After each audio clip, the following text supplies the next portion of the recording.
Minecraft, isang larong hindi ko malilimutan at naisipan kong mag-record ulit kasi inaamag na ang channel ko dahil 4 months na akong hindi nakakapag-upload dito sa YouTube channel ko. Kaya naisipan kong gumawa ng panibagong survival world dito sa Minecraft. Yo, it's me, Pondo, nagbabalik.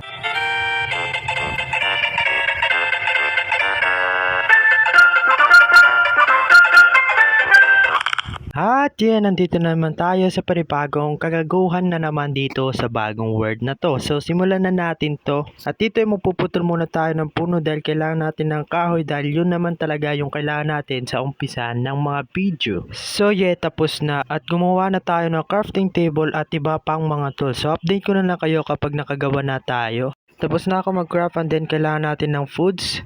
So yeah, tapos na and then kailangan natin ng base. So maghahanap muna ako and then update ko kayo kapag nakakahanap na ako. Gumawa din muna ako ng bed kasi paggabi na din naman and then baka abutan tayo ng gabi and yeah. At nakalimutan ko meron pala ditong malaking cave and then yeah, hindi ko pa ito na-explore kasi kakaumpisa pa lang natin and then mamaya ay explore natin to or sa susunod na video. At meron ako nakitang coal kaya kinuha ko na.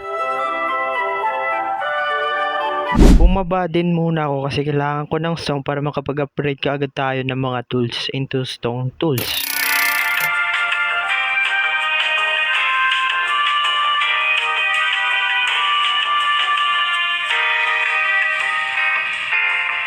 At mag-upgrade na tayo ng mga tools which is stone axe and then gagawa din tayo ng stone pickaxe. Yeah. Dahil sa sobrang tagal ko dito sa baba ay naabutan na ako ng gabi kaya natulog ako and then yeah, umaga na naman. At totoo na talaga to at maghahanap tayo ng pwede natin tirahan kasi wala pa tayong matitirahan at maghahanap tayong pwede natin pagpwisan. Pareho lang yung boys. At tara, simulan na natin to at samahan nyo ako.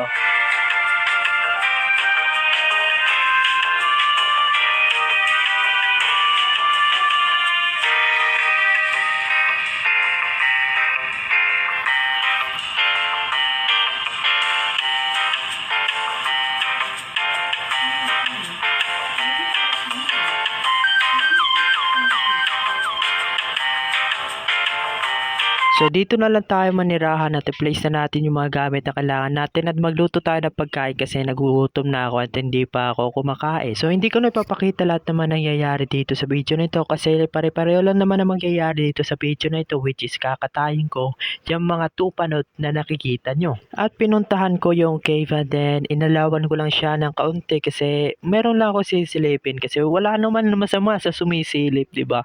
Hoy! Para iba yun. So ngayon kukunin ko muna tong mga coal dito and na nakikita nyo dito na mga coal. Kukunin ko muna and then sa susunod na episode dito na natin i-explore yung cave na to kasi malaki tong cave na to. Kaya sa susunod na video na lang natin to i-explore and then kukunin ko muna tong mga coal and then update ko na lang kayo kapag tapos na. So ayun nga, nakuha ko na lahat ng mga coal na pwede kong makuha kasi sira na nga yung pickaxe na ginawa ko. And then dito na muna matatapos tong video na ito kasi wala naman tayong ibang maisip na i-content natin pero for sure babawi ako sa inyo sa susunod na episode. So yeah, kita-kits tayo sa susunod na kabanata. At by the way, ako nga po pala si Pondo the Smiley at sana hindi nyo ko kalimutan. Kita-kits tayo sa susunod na kabanata and love ko kayong lahat and sana mahal nyo din ako and then hindi nyo nga ako mahal pero mahal ko naman kayo.